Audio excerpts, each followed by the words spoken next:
성도 여러분 평안하셨어요? 한사랑교회 황성수 목사입니다. 우리가 신앙의 기본기에 대한 이야기를 함께 나누고 있죠. 기본기가 부실하면 우리가 강해질수록 높이 올라갈수록 위험해집니다. 그렇게 기본기가 부실한 사람들이 겉멋만 든 신앙인들이 영향력이 커지게 되면 자기만 위험한 것이 아니라 주변의 사람들에게도 점점 더 위험한 사람이 될 수 있습니다.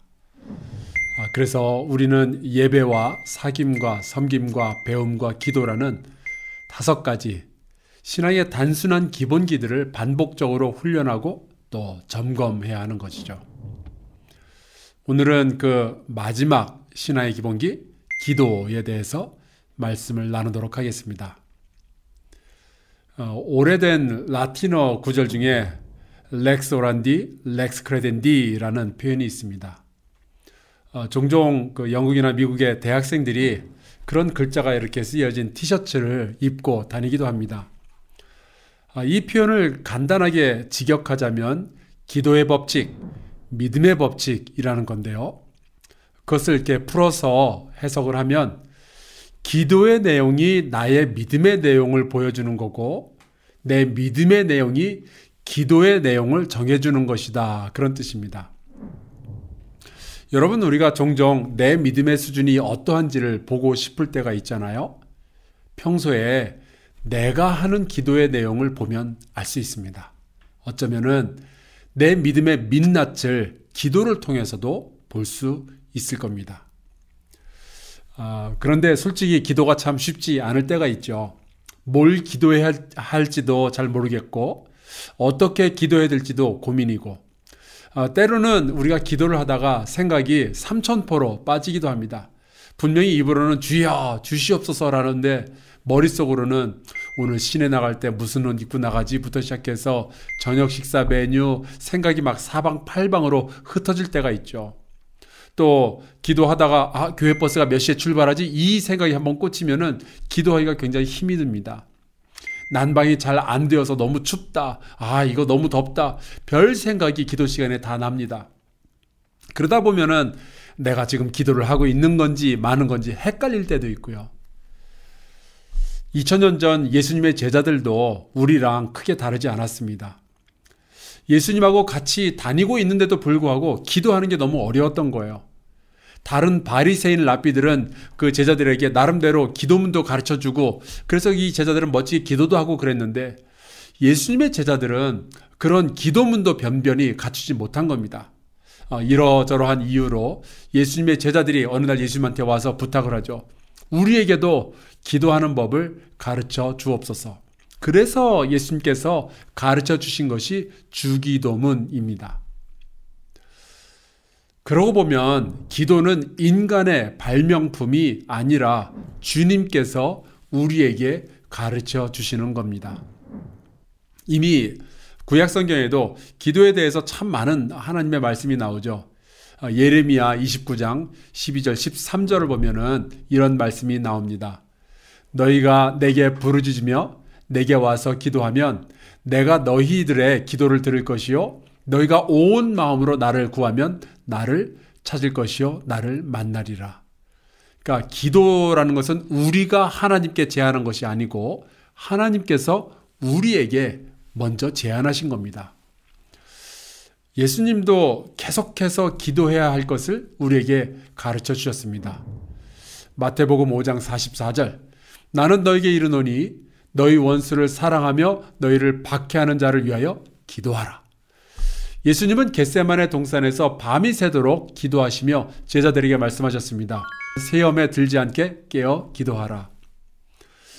성경에 나오는 이런저런 기도에 대한 말씀들을 종합해보면 이런 결론에 이를 수가 있습니다. 기도라는 것은 우리가 하나님께 올라가는 방법이기 이전에 하나님께서 우리에게 다가오시는 방법입니다. 윌로우 크릭 교회의 담임 목사인 빌 하이블스는 이것을 우리에게 말을 거시는 하나님이라는 표현으로 설명을 합니다. 기도라는 것은 우리가 필요하기 때문에 귀를 막고 문 저쪽에서 등 돌리고 가만히 계시는 하나님께 고래고래 소리를 지르는 것이 아닙니다. 하나님이 먼저 우리에게 말을 걸어오시니까 우리가 응답하는 것이 기도죠. 누가복음 3장 21절에 보면 예수님께서 공세례를 시작하시기 전에 세례 요한에게 세례를 받으시는데 이렇게 기록이 되어져 있어요. 예수께서 세례를 받으시고 기도하실 때에 하늘이 열리며, 마태복음과 마가복음은 예수께서 세례를 받고 물에서 나오실 때 하늘이 열렸다라고 하지만 누가는 조금 더 자세하게 그 상황을 묘사합니다. 기도하실 때에 하늘이 열렸다라고 했어요. 사랑하는 형제 자매 여러분, 이게 우리가 기도할 때 벌어지는 일입니다. 우리가 기도하면 하늘문이 열리고 하나님께서 우리의 기도를 들으시는 거예요. 하늘이 열리고 하나님께서 우리의 기도를 들으시니까 주님께서 이렇게 기도하라 라고 가르쳐 주신 주기도문의 첫 문장이 하늘에 계신 우리 아버지여 라고 되어 있는 것 아니겠어요? 우리가 기도할 때 하늘이 열리는 이유가 있습니다. 저는 이 이유를 Sayings of the Desert Fathers라는 1500여 년 전 사막 수도사들의 금언집, 그리고 헨리 나우엔 신부의 책 The Only Necessary Thing에서 배웠습니다. 꼭 필요한 것 한 가지, 기도의 삶이라고 번역이 되어 있는데요. 많은 분들이 그렇게 생각을 합니다. 우리가 기도하는 이유는 우리가 하나님을 필요로 하기 때문이라고. 예, 맞는 말이죠. 우리가 기도하는 이유는 우리의 영혼이 하나님을 향해서 굶주려 있기 때문에 그렇습니다. 우리는 하나님을 갈망하고 그것은 하나님의 형상을 따라서 지음받은 모든 인간의 가장 밑바닥에 깔려있는 어떤 영적인 본능 같은 겁니다. 하지만 여러분, 이 사실을 우리가 분명히 알아야 됩니다. 이 영적 거인들은 우리가 쉬지 말고 기도해야 하는 이유에 대해서 이렇게 말을 해요. God wants us more than we want God. 우리가 하나님을 찾는 것보다 더 갈급하게 하나님께서 우리를 향해서 열망을 가지고 계신다는 거예요. 왜 그럴까요? 우리가 하나님을 사랑하는 것보다 하나님께서 우리를 훨씬 더 크게 사랑하고 계시거든요. 그렇기 때문에 기도의 시간은 우리보다는 하나님 쪽에서 더 갈급해 하시고 하나님께서 더 열망을 가지고 기다리십니다. 탕자는 아버지를 버리고 떠나가지만 아버지는 떠나간 탕자를 기다리고 그리워했던 것처럼 하나님께서는 우리를 찾으시며 우리가 기도하는 그 시간을 기다리고 계시는 거예요. 그래서 우리가 기도할 때 우리가 입을 여는 것보다 훨씬 더 크게 하나님께서 하늘을 여시고 귀를 여시고 우리의 기도를 듣고 계신다는 것을 믿으시기를 주님의 이름으로 축원합니다. 김영봉 교수의 사귐의 기도, 헨리 나우엔의 기도의 삶, 그리고 제가 소개하지는 않았지만 심원영 목사의 영안이 열리는 기도, 빌 하이벌스 목사님의 이제는 들립니다, 주의 음성, 이런 책들이 기도에 대해서 공통적으로 하는 말이 있습니다. 그리고 제가 아는 모든 책에서와 제가 아는 기도의 스승들이 다 공통적으로 기도에 대해서 하는 말이 있어요.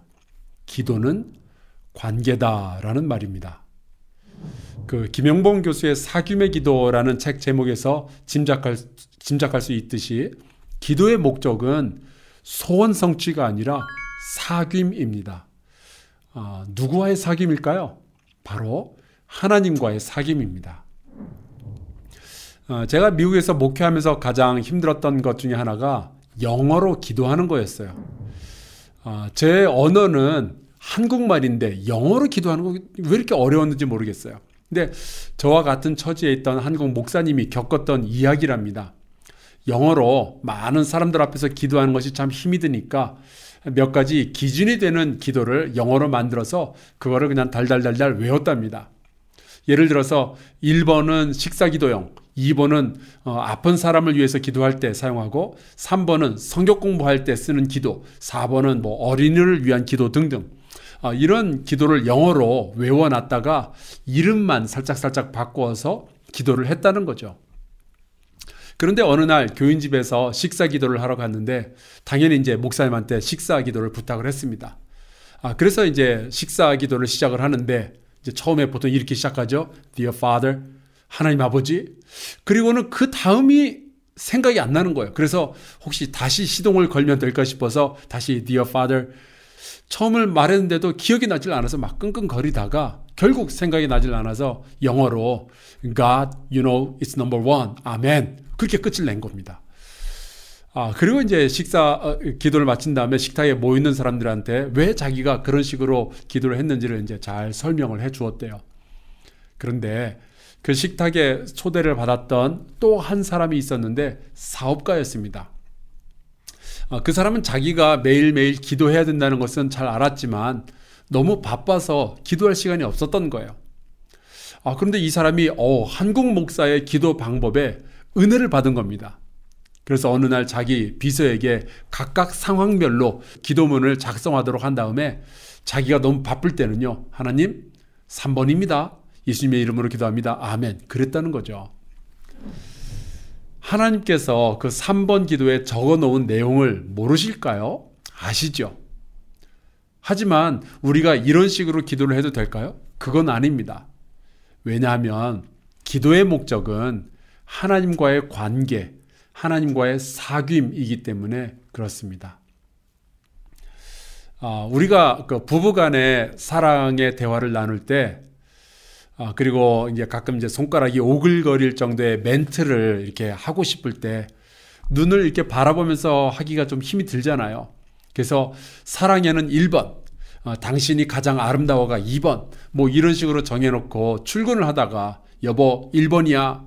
뭐 그러면서 가면 처음이야 재미있겠지만 그게 부부의 관계를 더 깊이 만들어주지는 않을 거라고 생각을 해요. 감리교의 창시자인 요한 웨슬레 목사님은 기도에 대해서 이런 말을 했습니다. 우리의 기도는 우리의 진심을 하나님 앞에 토로하는 것입니다. 그렇지 않은 기도는 모두 위선입니다. 그러므로 우리는 기도할 때에 하나님과의 사귐을 유일한 목적으로 삼고 우리의 마음과 정성을 모두 하나님께 드려야 합니다. 더 나아가서 이 기도라는 것은 하나님을 통하여 나의 뜻을 이루는 것이 아니라 나를 통하여 하나님의 뜻을 이루는 자유를 누리게 하는 거예요. 겟세마네 동산에서 기도하는 가운데 예수님은 십자가에서의 죽음이 하나님의 뜻이라는 것을 분명히 아셨습니다. 인간적으로는 그것이 너무나도 받아들이기 힘들고 무서워서 예수님은 힘쓰고 애써 간절히 기도하셨고 땀이 땅에 떨어지는 핏방울같이 되도록 기도하셨습니다. 그런데 기도의 결과가 어땠는지 아십니까? 자유였어요. 참된 자유. 예수님께서는 모든 인간적인 두려움으로부터 자유로워지셨습니다. 그것이 그 기도의 결과였어요. 그 자유함으로 예수님은 하나님 아버지의 뜻에 순종하실 수 있게 되었죠. 그리고 담대하게 십자가를 지러 일어나십니다. 이 모두가 기도의 결과였어요. 그리고 바로 이 겟세마네 동산에서의 기도가 인류의 역사를 바꾸게 된 겁니다. 몇 년 전에 한국이 낳은 세계적인 골프 선수 최경주 씨가 쓴 코리안 탱크 최경주라는 책을 제가 부분적으로 읽었습니다. 최경주 씨는 참 착실한 기독교인이죠. 이 책 중간중간에 보면은 최경주 선수가 골프를 치는 사람들에게 도움이 될 만한 원포인트 레슨을 하는데 이런 굉장히 의미 있는 말을 남겨놓았습니다. 기본이 튼튼하면 움직임이 훨씬 자유로워집니다. 기본이 튼튼하면 움직임이 훨씬 자유로워진다. 제 생각에는 최경주 선수의 이 말은 우리의 신앙생활에서도 진리입니다. 우리가 발전하려면 변화해야 되겠지만 기본을 잊어서는 안 됩니다. 그리고 역설적이게도 기본이 튼튼하면 튼튼할수록 오히려 우리의 움직임은 훨씬 자유로워지는 거예요. 기차는 레일 위에 있을 때 비로소 자유롭게 달릴 수 있는 것처럼 신앙인은 우리의 신앙의 기본기가 잘 닦여 있을 때 변화를 두려워하지 않을 수 있고 그의 영혼과 삶이 자유로울 수 있는 겁니다.